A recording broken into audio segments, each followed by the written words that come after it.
Želiš zamijeniti crijevo svog visokotlačnog čistača? S ovim koracima popravit ćeš ga u trenu. Što ti treba? Novo crijevo.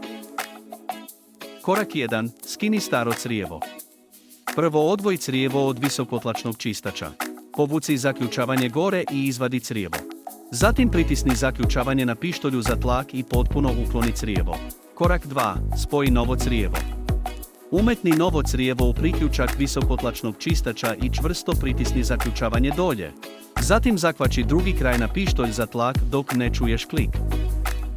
Zamijenio si crijevo i tvoj visokotlačni čistač je opet spreman za upotrebu.